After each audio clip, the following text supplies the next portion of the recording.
let's get ready for part 4 of Crochet Basics. So in part 3, I told you that in part 4 we were going to start the flower pattern that we looked at last time. I'm going to push that back to part 5 because I want to show you something else first. So in parts 1 through 3, we've gone through looking at a pattern, how to read it, how to pick the yarn, how to pick your hook to go with it, how to hold your yarn, how to get ready, all that stuff.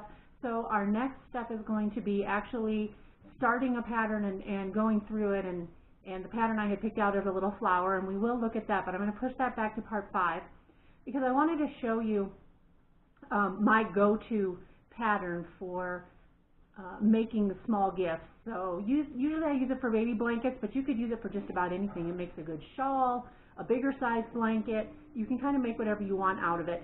So I know, at least for me, by the time I get to sit down in the evening and actually crochet, last thing I want to do is try to follow a pattern, and you'll have to read it. So sometimes I do, obviously, especially for like the little amigurumi figures and that, I always follow a pattern. Not always, mostly follow a pattern.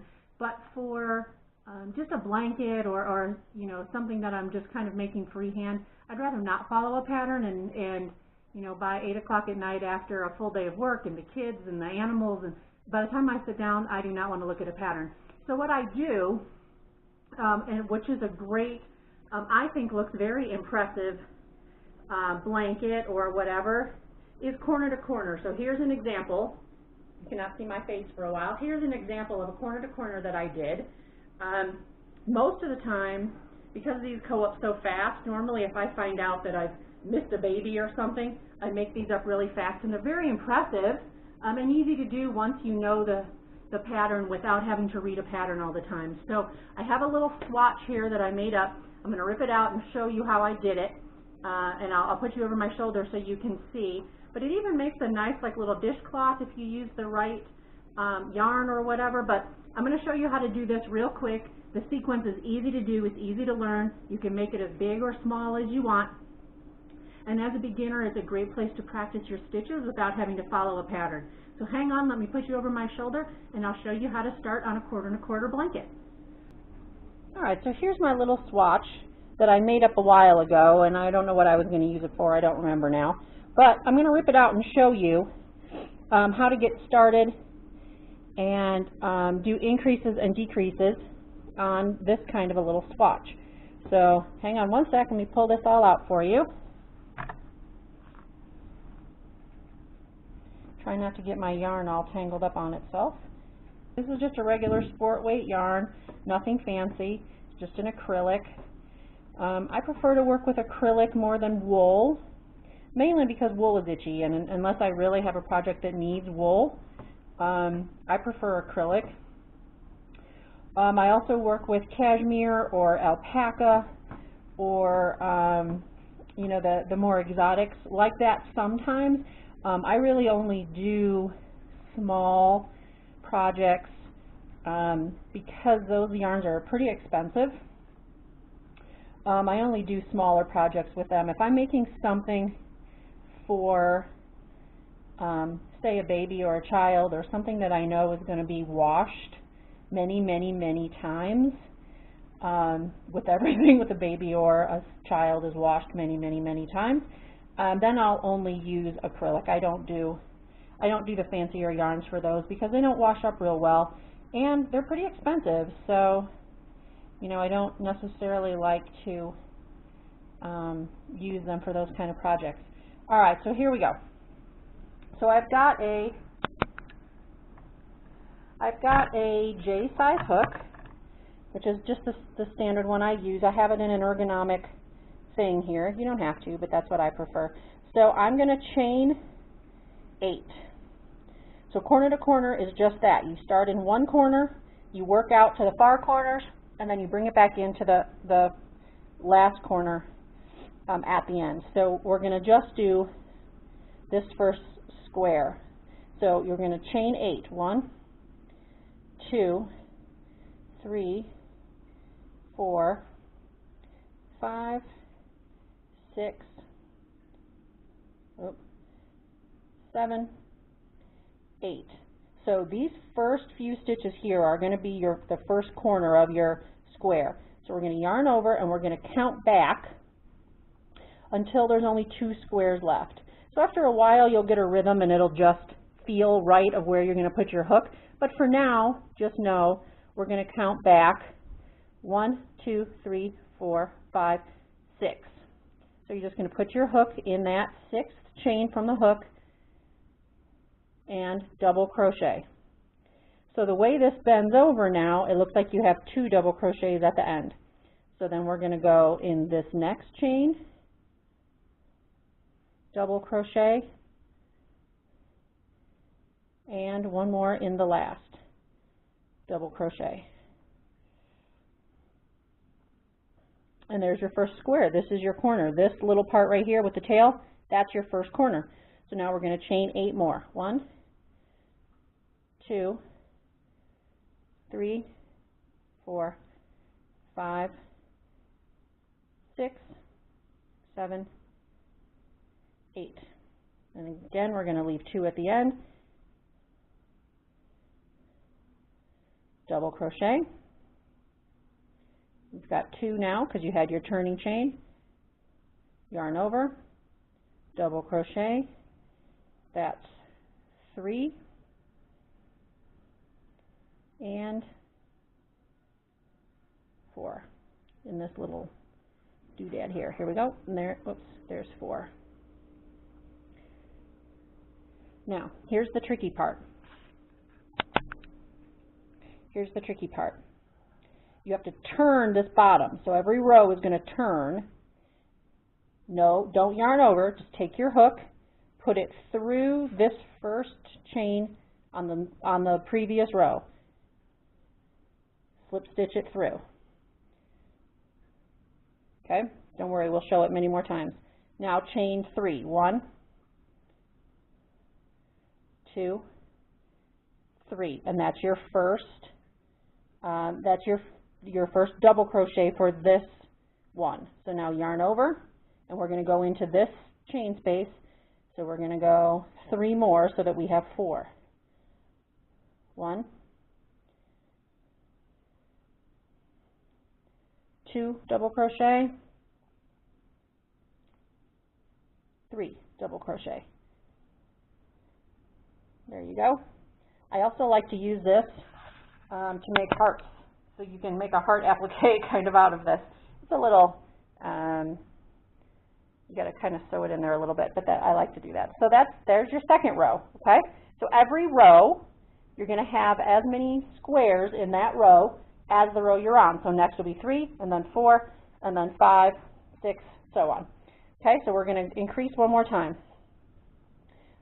1, 2, 3, 4, 5, 6, 7, 8. We always start with 8. Go back so that there's 2 left. So now we have 2,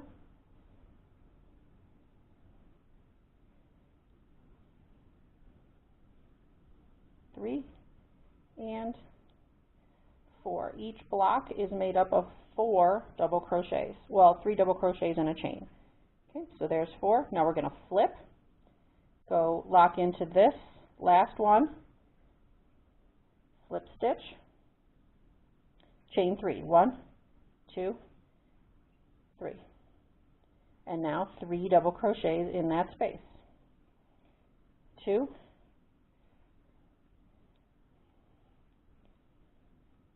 3, and here's my block of 4.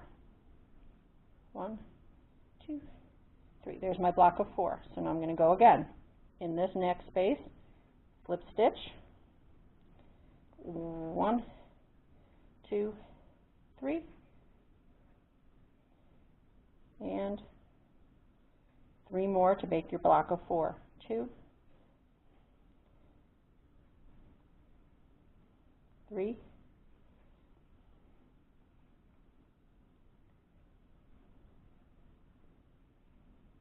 and 4. So now we've done 3 rows, so we have 3 squares across. So you just keep going like that until it's as big as you want it to be, okay?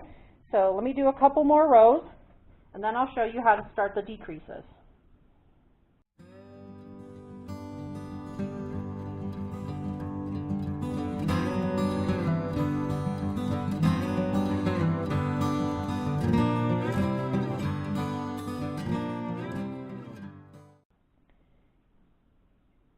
Okay, and there you go. We did 5 rows across. So I don't know what you would actually use for something this small, but just as a sample. We've done our 5 rows across. So now I'll show you how to start on a decrease. So normally, if we were still increasing, we would add 8 here. But we don't need 8 because we're not doing that. So flip it. Now we're going to slip stitch all the way across these top 4 here. So slip, slip, slip, slip into this last thing here. So now this is your corner. This is the top corner if this is the bottom corner now. So here's your top corner. So now we're just going to go across like we had before. So 1, we're going to chain 3 to make our first chain. So there's 3. And then we're going to do the blocks of 4 just like we did. So there's 2,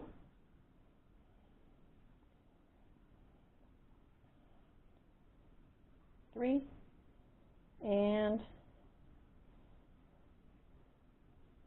4. And then the same, slip into there, slip stitch, chain 3, 1, 2, 3, make a block of 4.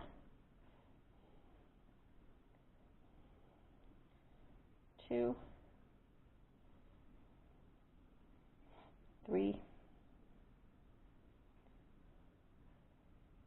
4. Slip into the next one, and you can see how this becomes just mindless after a while. You're doing the same thing on every one. Just the ends are different depending on if you're increasing or decreasing, but even that you can go into pretty quick and understand the sequence pretty easily. Okay, so there's block of 4. The only thing you really need to make sure of is that you actually have 4 on every one.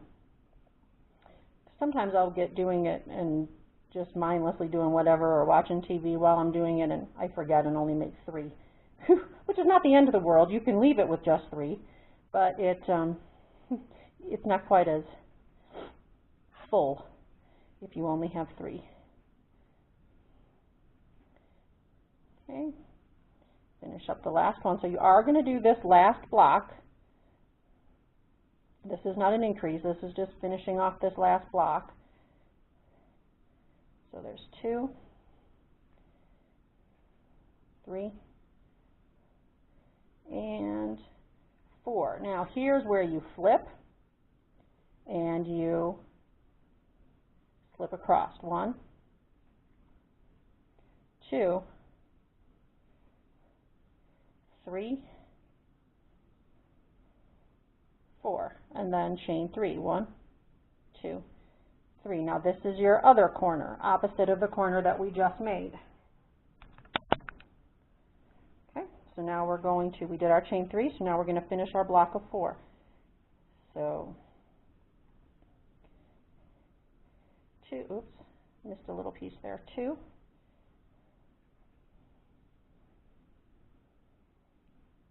3, and 4, and just do that again all the way across.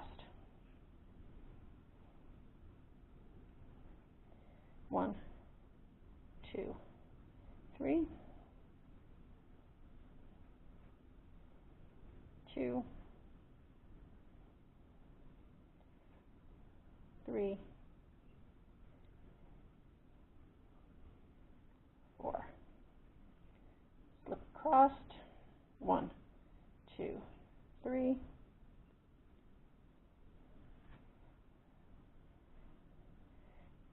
2, 3,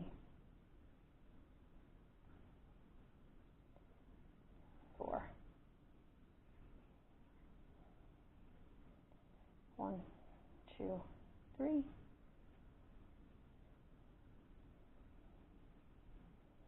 2, 3,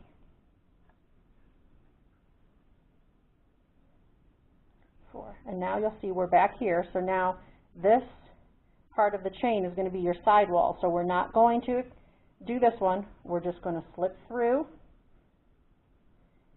and flip, and then slip across. 1, 2, 3, 4, and kind of pull this. And that's an easy thing to miss as you're just going across. You may not notice that you've made it to the end, and you'll actually do this one, and then it'll kind of poke out, which is fine. You just rip it out. You should be able to see pretty quickly that you've gone one too far, and just rip it out and go back. Happens to me all the time. 1, 2, 3, 4, connect it to the next one, slip through, and you can see now we've got our little side there. I like this method because, number one, you don't have to worry about truing up all your sides like you would in just a regular row blanket. I think it looks a little more impressive than just a regular row blanket, especially for someone, you know, who maybe doesn't crochet, so they don't know that it's really just the same stitch, just in a different pattern. And I like it because I find that it's easier to judge my yarn. So I know if I have 6 skeins of a certain yarn, let's say, and it's the one I want to use. If I'm doing a row blanket, I kind of have to guess, unless I'm following a pattern, which, you know, as I told you, I don't like to do. But I kind of have to guess at how big, you know, how much 6 skeins is going to do. Where if I'm doing a corner to corner, I increase for 3, and then I know that I can decrease for 3, and I'll have enough yarn. Now, whether my blanket will be big enough or not is a different story, and I can show you different ways to finish it. Okay, so there's my end. So I slip through. I'm going to slip my way back. Oops, slip my way back here. So there's 1, 2, 3, and 4. And we give that a little tug. And there you go, there's the side there. So now up 3 again, 1, 2, 3. So let me finish up this, and then I'll show you what I do to finish off the sides.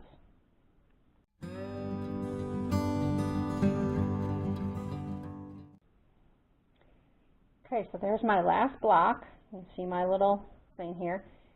Whatever this is, I don't even know, hamster blanket maybe. So there's my last block of 4. I'm going to connect it here with a slip.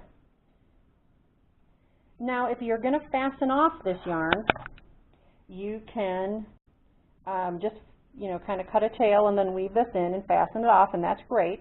If you're not, if you want to put an edging around, and you're going to do it in that same yarn, then just leave it as it is for now, and we'll talk through what to do there. So, you know, your blanket's finished.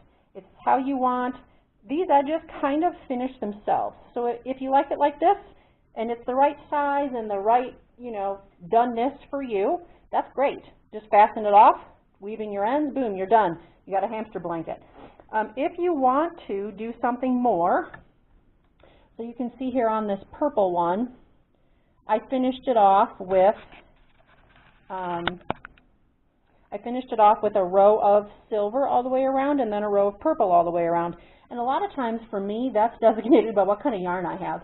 So a lot of times I'm working with vintage yarns or things that I only have a limited quantity of and I cannot get them anymore.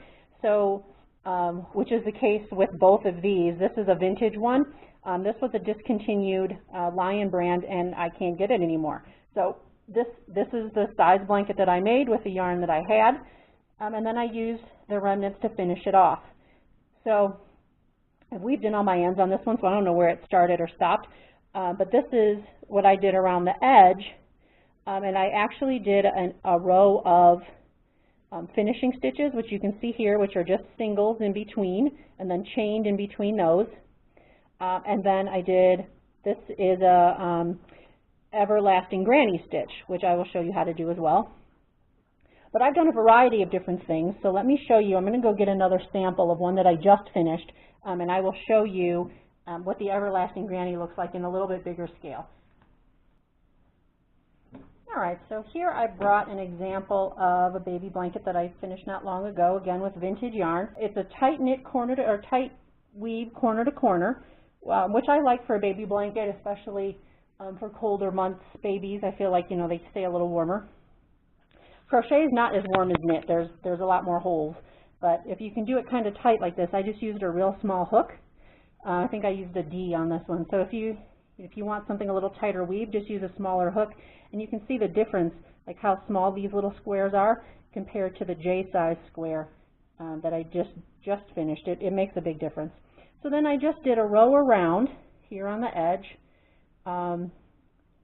with just, I think I did half doubles all the way around, and I'll show you how to do that, and then finished it off with an everlasting granny. And then this is a crab stitch at the end. So, you know, just kind of all, I think, flows together pretty nice from the corner to corner through a regular, I don't remember if I did a half double or a double there, either way, and then the everlasting granny, and then a crab at the end. I think it makes a nice presentation. And again, this is pretty small. This is like a stroller size. So, you know, it went together real quick once I had the initial corner to corner done. I also brought to show you a pillow that I had worked on. And this might be too big. I don't know if you'll be able to see the whole thing. Here, let me back up a little bit. Kind of a big one. Okay, so this is a, let me turn sideways, a music note pillow that I made. It's corner to corner. It's a little bit of a Grafgan in there, which someday I'll show you how to do that too, but it you know, takes a little bit of practice. And then the back side just has stripes. So this is 2 panels, obviously, that I just sewed together with a contrasting at the end, and these are just single stitches to hold it together. So you can kind of see here, and I'm going to show you this on the pink one, but it's a little more contrasted here, that I just put a single stitch in between each stitch on the block, and that's how I held this together, and that's how I do stitching, or the edging on a lot of them, is just that single crochet at the end. So there's a music note pillow. I think that's really cute, and I just put a pillow form inside of it, and you get a nice little pillow for a music lover. All right, so let's look at finishing this off. So we've got our, sorry, let me move you a little bit here. Okay, so we've got our base done, right? Our hamster blanket. Cupcake will be so happy with the hamster blanket. Don't worry, I'm not really giving it to the hamster. So what I like to do, just to kind of lock it in a little more, is flip it at this point. The good thing about a corner to corner is there's no front and back, because you're flipping every time. So, you know, the fronts and backs kind of look the same. So I flip it. And then, like I said, for each of these up and downs, so you can do the actual stitch itself here, or you can go down into the space, however you want it to look. If I'm doing a same color, like this one is, I normally go into this stitch at the top. If I'm doing a contrast and I really want it to be a contrast, I'll go down into this space down here between the actual stitches, just so I get a little extra pop of that color in there. But for this, where I'm going just here, I'm just going to do single stitch all the way around. And of course you flipped it, so you're going to be right at the corner. That's going to happen every time. So in this corner stitch, I normally do 3. If you feel like you need more or less, do whatever works for you. I change that up depending. But see, now you've got, my hook is so big, sorry you can't really see.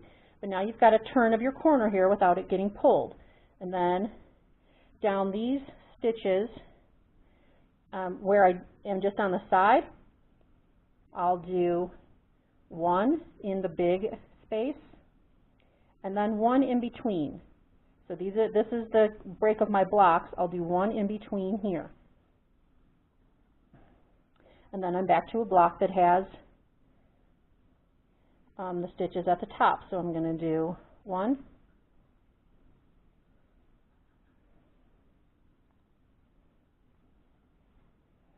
2, and then 3 here right at the top.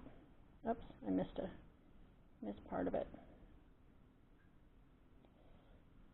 3 right at the top. And then here's my side again, so 1 in between the blocks, and see how it kind of finishes it off? See how much more finished it looks there on the edge?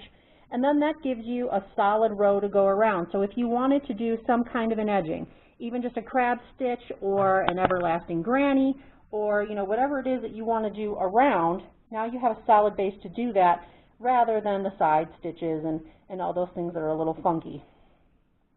So I'm going to keep going around here.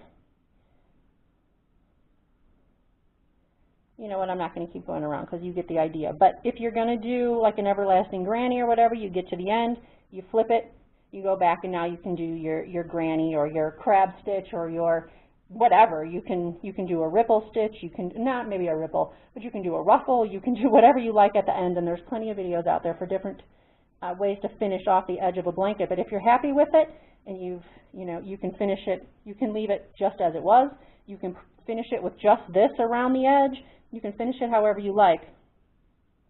But I think this is a great way to start a little project, make it as big as you want, not really have to worry about the making sure all the rows are even and all that kind of stuff. That's where I got off when I was a brand new crocheter. My rows were never even. I don't know what I did wrong. Even if I counted them, they were wrong. But this kind of makes it so you don't have to do all that. All right, so there you go. There you have it. The quick look at how to make a corner to corner. It's great for a small gift. You can make it washcloth size for a spa blanket. You can make it stroller size, baby size, crib size, king size, whatever you want. And it will, you can just keep going for however much yarn you have. So hopefully you'll give it a try. I'm crazy for these. I make them all the time. I've always got one going on a hook somewhere, and I think I have at least one started right now, if not more. So keep practicing. Drop me a comment of something else you'd like to see. Drop me some of the pictures of ones that you've made. I'd love to see your projects. Or comments on questions or issues you're having, and I'll help you get through them. So can't wait to see your projects that you've done. Oh, you have something to say? What are you gonna say?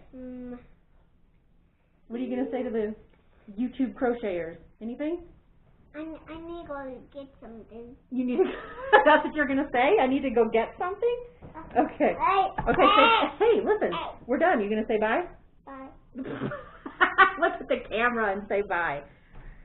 Bye. Bye-bye. What's that? Peace out. Ah! Okay, say bye, Wes. Bye, peace out.